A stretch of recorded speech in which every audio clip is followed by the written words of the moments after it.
So I brought some bills here today to shed light on the Trudeau scam. Because here are the facts about the Trudeau tax. Here are the facts, axe the tax. Here, let me look at the data for Ontario.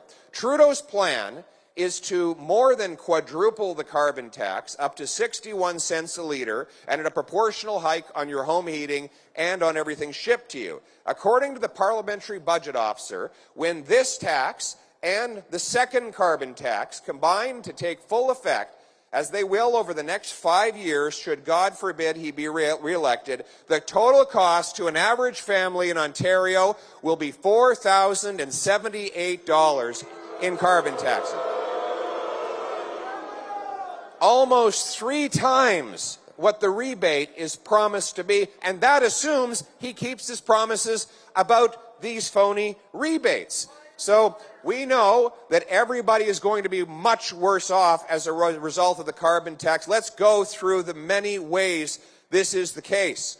First of all, there's the direct cost. For the single mom who's trying to take her kids to sports and to school in the morning, who has to drive herself to work, she has no choice. There isn't an electrified train to take her. She can't ride her bicycle 40 kilometers every single day to get to the restaurant where she serves her customers. She will be paying higher direct costs. But then there are the indirect costs. See, Trudeau said, oh, on the face of it, you're all better off. Forgetting that when you attack the cost of energy, everything else goes up with a cascading increase. Let's move on to the cost of food. So I have here, this is actually an Enbridge bill from constituents of mine. They're the Madero's mushroom farmers. They produce most of the mushrooms in Eastern Ontario. Their carbon tax bill for 1 month was $21,620. 1 month. Trudeau intends to quadruple that carbon tax to over $80,000 in 1 month. Then, that's he literally taxes the energy that they pump into their mushroom chambers, and then the drying cost and the heating cost, and then there's the trucking cost in order to take the mushrooms from the farm over to the wholesaler, which has to be heated, where it's taxed again.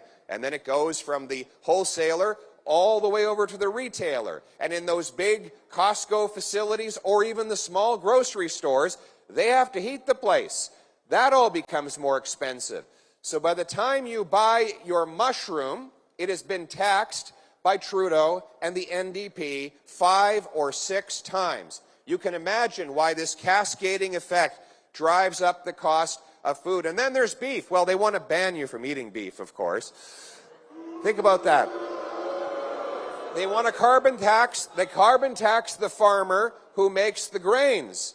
Those grains then have to be dried, so they tax the dry heating from natural gas that's used to turn that grain dry. That grain is then turned into feed, and then it has to be transported over to the farms where there are feedlots.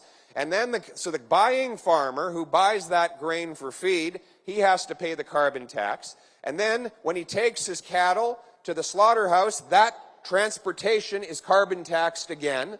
And then the slaughterhouse has to pay the tax. And then the final cut meat has to be transported when it is carbon taxed again. And so there is a cascading tax again and again. And by the time, God forbid, that you might have a steak on your plate, just once a year, which is all many people can afford, you have 8 or 9 separate carbon taxes baked into or grilled in to that same piece of meat.